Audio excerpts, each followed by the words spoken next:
आप लोगों ने गूगल पे वो इमेज ज़रूर देखा होगा कि किस तरह से साइकिल पे या फिर बैलगाड़ी पे रखकर रॉकेट्स के पार्ट्स को ले जाया जा रहा है। इसे केरल की थुम्बा नामक जगह पे ले जाया जा रहा है। तो हम लोग बोल सकते हैं कि जो इसरो का सफ़र है वो साइकिल से लेके चाँद तक का सफ़र है और ये सफ़र इतना आसान नहीं था। इस सफ़र में काफ़ी चुनौतियाँ आईं, उन्हें काफ़ी मुश्किलों का सामना करना पड़ा। लेकिन इसरो ने सारी चुनौतियों को पार करते हुए साइकिल से लेके चाँद तक का सफ़र तय किया। हम लोग बात करने जा रहे हैं चंद्रयान 1, 2 एंड 3 की। हमारा जो ब्रह्मांड है वो काफ़ी विशाल है। इस विशाल ब्रह्मांड में बहुत सारे आकाश गंगाएँ हैं। तारों के समूह को आकाश गंगाएँ कहते हैं। इस आकाश गंगा में बहुत सारे सौर मंडल हैं। इसमें से एक हमारा सौर मंडल है जिसमें 8 ग्रह हैं। इन 8 ग्रहों में से पृथ्वी इकलौता ऐसा ग्रह है जहाँ पे जीवन की उत्पत्ति संभव है। इसलिए इसे नीला ग्रह भी कहा जाता है। इस नीले ग्रह का एक सैटेलाइट या उपग्रह है चंद्रमा। चंद्रमा पर जो है काफ़ी मिशन भेजे गए अन्य-अन्य देशों द्वारा, चाहे अमेरिका हो गया, रशिया हो गया, चाइना हो गया। इन देशों ने बहुत सारे मिशन भेजे चंद्रमा पर। इसी कड़ी में इसरो ने भी चंद्रयान 1, 2 एंड 3 भेजा। चंद्रयान 1 को जो है 2008 में, चंद्रयान 2 को 2019 में और चंद्रयान 3 को रिसेंटली 2023 में भेजा गया है। जब चंद्रयान 2 भेजा जाता है 2019 में, तो किसी टेक्निकल रीज़न की वजह से या फिर किसी चुनौतियों की वजह से वो सॉफ्ट लैंडिंग करने में असफल रहता है। लेकिन 2023 में इन सारे टेक्निकल खामियों को दूर करते हुए 2023 में चंद्रयान 3 भेजा जाता है, जो चंद्रमा की सतह पर सॉफ्ट लैंडिंग करने में सफल होता है और साथ ही साथ वो दुनिया का चौथा देश बन जाता है जो चंद्रमा की सतह पर सॉफ्ट लैंडिंग करने में सफल रहा है। इससे पहले अमेरिका, रशिया और चाइना चंद्रमा की सतह पर सॉफ्ट लैंडिंग करा चुके हैं। और साथ ही साथ चंद्रमा की जो दक्षिणी ध्रुव है, दक्षिणी ध्रुव जहाँ पे टेम्परेचर जो है 150 डिग्री सेंटीग्रेड से भी अधिक नहीं हो पाता है और जहाँ पे जो है हमेशा अंधकार रहता है क्योंकि वहाँ की सूर्य की रोशनी नहीं पहुँच पाती है। तो वह उस जगह पर सॉफ्ट लैंडिंग कराने वाला दुनिया का इकलौता ऐसा देश बन जाता है भारत। इससे पहले रशिया ने भी लूना 25 के थ्रू जो है सॉफ्ट लैंडिंग कराने की कोशिश की थी, लेकिन वो असफल रह जाता है। बचपन से ही चंद्रमा जो है हम लोग चंद्रमा की ओर देखते थे तो सोचते थे कि चंद्रमा में ऐसे क्या होगा और हमेशा जो है चंद्रमा इंसानों के लिए कौतूहल का विषय रहा है। और बचपन में हम लोग उसके जो धब्बे होते थे चंद्रमा पे, उस पे बनने वाले धब्बे को देखकर अपने मन में कई तरह की काल्पनिक छवि बनाने लगते थे। और आप लोगों ने ये कहावत तो ज़रूर सुनी होगी कि चंदा मामा दूर के। लेकिन जो है अब साइंस टेक्नोलॉजी या फिर स्पेस टेक्नोलॉजी इतनी एडवांस हो चुकी है, फिर इतनी ज़्यादा उन्नत हो चुकी है, तो हम लोग बोल सकते हैं कि चंदा मामा दूर के नहीं, चंदा मामा पास के। और ये कहावत तब सही हो जाती है जब 20 अगस्त 1969 को अमेरिका द्वारा जो है मून मिशन भेजा जाता है और वो सफल भी हो जाता है। और साथ ही साथ जो है नील आर्मस्ट्रांग जो है दुनिया के पहले व्यक्ति बन जाते हैं जो चंद्रमा की सतह पर चले थे। फिर अगर हम लोग बात करें कि स्पेस टेक्नोलॉजी की शुरुआत कब से होती है या फिर अंतरिक्ष में जाने की शुरुआत कब से होती है, तो इसके लिए हमें जाना पड़ेगा द्वितीय विश्व युद्ध के बाद का समय, जब जो है रशिया और अमेरिका, दो महाशक्ति के बीच जो है कोल्ड वॉर, शीत युद्ध स्टार्ट होता है। तो इन दोनों के बीच जैसे ही शीत युद्ध स्टार्ट होता है तो इन दोनों के बीच हर क्षेत्र में प्रतिस्पर्धा भी स्टार्ट हो जाती है, चाहे वो आर्थिक प्रतिस्पर्धा हो, राजनीतिक प्रतिस्पर्धा हो। इसी कड़ी में अंतरिक्ष में जाने की भी प्रतिस्पर्धा स्टार्ट हो जाती है कि कौन पहले अंतरिक्ष में पहुंचेगा, जिसे स्पेस रेस का नाम दिया जाता है दोनों महाशक्तियों के बीच।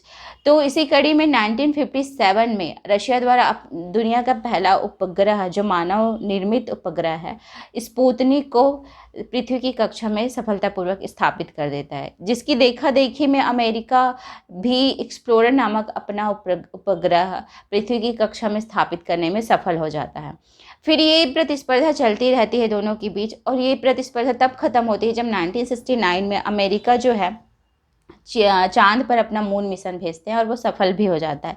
फिर धीरे धीरे करके ये प्रतिस्पर्धा चलती रहती है। फिर पूरी तरह से खत्म जो है 1990 में, जब यूएसएसआर का विघटन होता है, यूएसएसआर दो गुटों में बंट जाता है, तब इसका पूरी तरह से खात्मा हो जाता है इस प्रतिस्पर्धा का।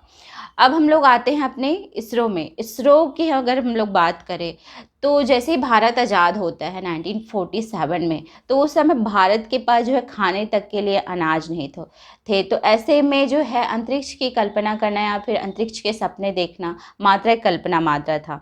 लेकिन इसरो ने इन सारी मुश्किलों और चुनौतियों का सामना करते हुए जो है इसरो की स्थापना की।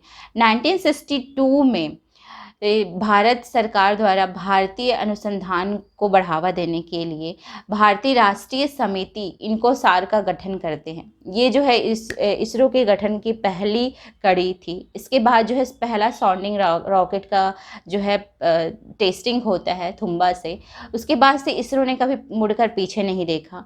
फिर जो है विक्रम साराभाई जो है उन्नत प्रौद्योगिकी या फिर उन्नत अनुसंधान को बढ़ावा देने के लिए इनकोसार के स्थान पर जो है इसरो का गठन करते हैं 1969 में।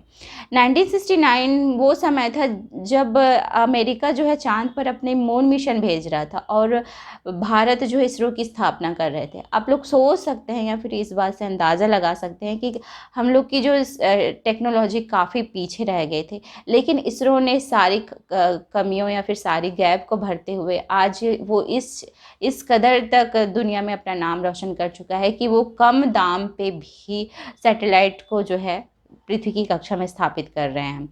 फिर उसके बाद इसरो ने कभी मुड़कर पीछे नहीं देखा। जब 1969 में इसरो का गठन होता है, फिर उसके बाद जो है 2008 में जो है पहला चंद्रयान मिशन भेजा जाता है। फिर 2014 में मंगलयान, फिर जो है 2017 में 104 सैटेलाइट को एक साथ प्रक्षेपित करके इसरो ने जो है विश्व रिकॉर्ड कायम किया था। फिर उसके बाद 2019 में जो है चंद्रयान 2, 2023 में चंद्रयान 3, फिर उसके बाद जो है अब सूर्य मिशन आदित्य L1 की बात हो रही है। ये तो रहा इसरो का सफ़र और इसरो की उपलब्धियाँ। तो चलिए चलते हम लोग बात करते हैं चंद्रयान 1 के बारे में या फिर चंद्रयान 2 और चंद्रयान 3 के बारे में। तो 26 अक्टूबर 2008 को जो है चंद्रयान 1 को श्रीहरिकोटा स्थित सतीश धवन अंतरिक्ष केंद्र से प्रक्षेपित किया जाता है। इसे PSLV C11 के द्वारा प्रक्षेपित किया जाता है।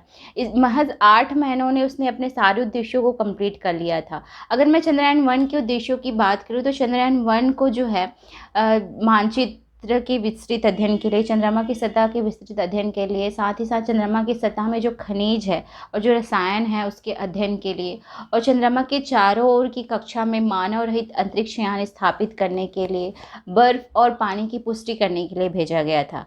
ये जो कार्यक्रम है वो 2 साल के लिए था, लेकिन जब चंद्रमा जो अपने सारे उद्देश्यों को कंप्लीट कर लेता है तो इसकी कक्षा को जो है 100 से 200 किलोमीटर तक बढ़ाया जाता है, जिसकी वजह से अचानक जो है 19 जुलाई 2009 को जो है अचानक जो है रेडियो संपर्क खो जाने की वजह से इसरो द्वारा इसे आधिकारिक रूप से ख़त्म करने की बात कर देते हैं।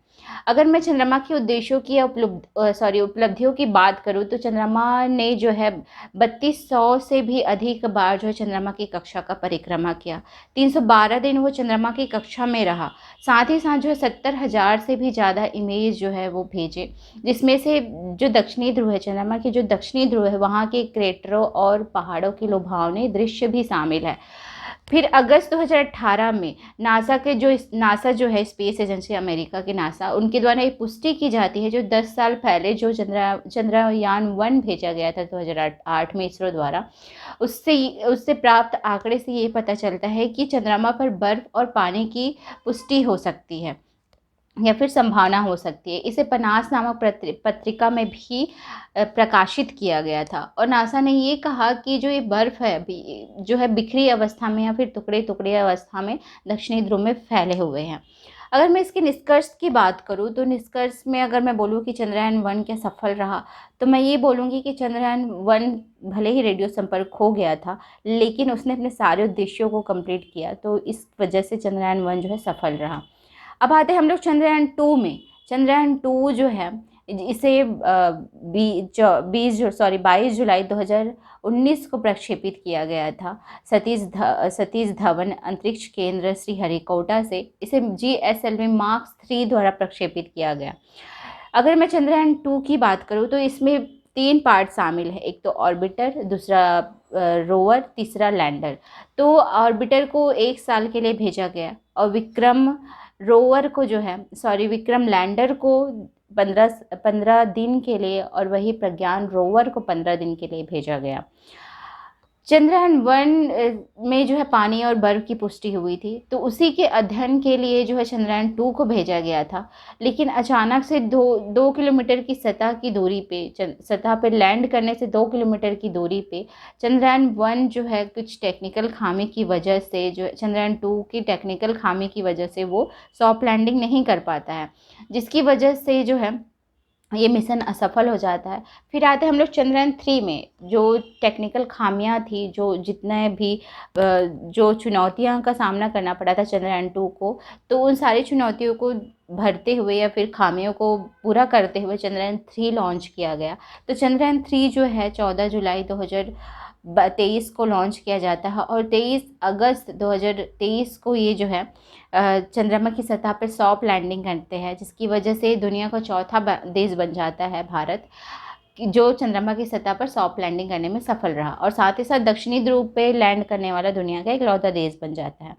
2008 में जब चंद्रयान 1 भेजा गया था, तो चंद्रयान 1 ने जो है बर्फ और पानी की पुष्टि की थी चंद्रमा पे, जिसकी जिसकी पुष्टि करने के लिए चंद्रयान 3 को भेजा गया था। इसके साथ जो है ये चंद्रयान 2 की तरह ही मिशन था। चंद्रयान 3 जो है इसमें भी ऑर्बिटर्स, रोवर और लैंडर थे, और ये विक्रम लैंडर और रोवर प्रज्ञान जो है चंद्रमा की सतह पर उतरकर वहाँ की पानी और बर्फ की पुष्टि करने वाले थे, और साथ ही साथ चंद्रमा की सतह में रसायन और खनिजों का विस्तृत अध्ययन करने वाले थे। तो जैसे ही लैंडिंग सफल होती है, तो दुनिया भर में इसरो की वाहवाही होती है, क्योंकि वो दुनिया का इकलौता ऐसा देश बन जाता है जो चंद्रमा की सतह पर लैंड करने वाला है।